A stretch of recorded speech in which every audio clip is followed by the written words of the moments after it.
Anger management. Anger is a human emotion that can wreak havoc. It can ruin relationships in the blink of an eye and hurt people irreparably. The tongue can inflict wounds deeper than the sword, as they say. In a few moments, irreversible damage can be inflicted. So extreme this emotion becomes at times that a person physically abuses others and even goes as far as killing people. The pinnacle of human dignity is to show patience and restraint when the adrenaline of anger pumps within us. We need to realize that if things are not going our way, then they are going God's way. So why should a true believer vent his frustration when faced with unexpected situations?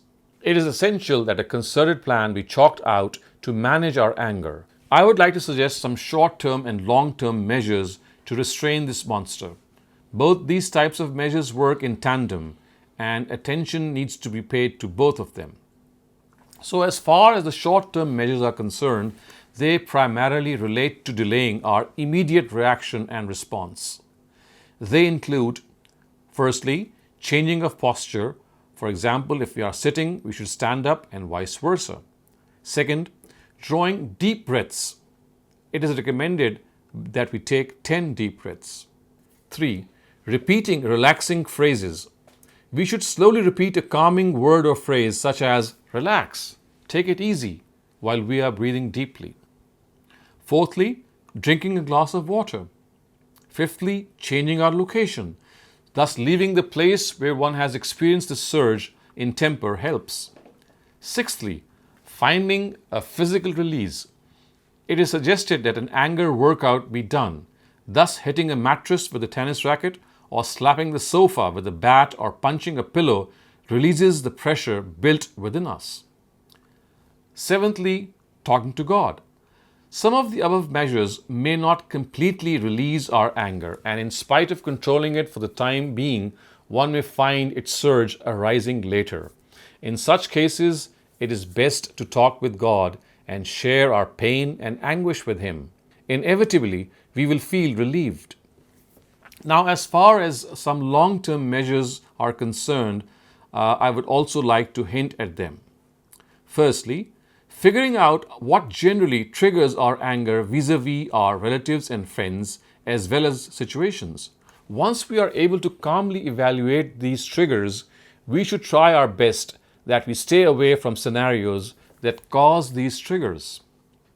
Secondly, giving ourselves positive messages. This is particularly useful when anger is caused by a person.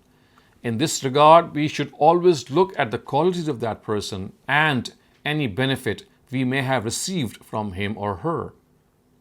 Thirdly, learning to relax in our lives.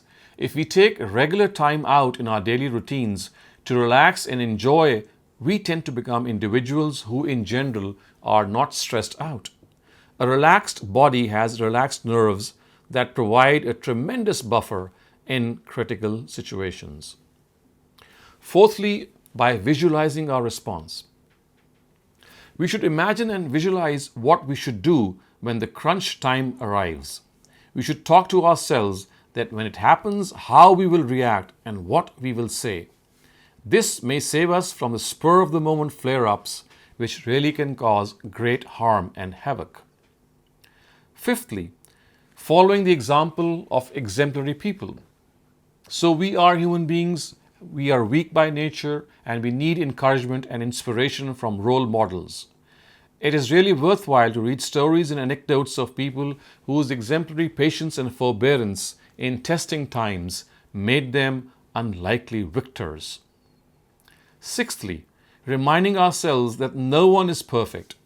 Anger most of the time results because of various imperfections in life that we come across. We should continue to remind ourselves that we have to live with imperfections, foremost with one's own, and remember that these may be a cause of anger for others as well. So if others tolerate us, we should reciprocate this attitude. Seventhly, we should learn to forgive. Forgiveness mitigates anger. We expect God to forgive us for our own blemishes, so all the more reason that we should forgive others in return for their faults and shortcomings. These measures may provide help in restraining our anger and rage. But in spite of trying hard to contain anger, we are still human beings and we can still make errors and we can still lose control. But when we do, two things that befit us are: one, we must apologize always to the aggrieved party. Two, we should impose a monetary fine on ourselves and then spend the collected money in the interest and welfare of the aggrieved person. Here is what some prophets of God have said in this regard. Muhammad ﷺ is reported to have said that a strong person is not the one who defeats his rival in a duel. Rather, a strong person is the one who controls himself when he is angry. Jesus ﷺ is reported to have said, "Love your enemies, bless those who curse you, do good to those who hate you, and pray for those who persecute you." David ﷺ is reported to have said, "Cease from anger and forsake wrath. Do not fret. It leads only to evil doing."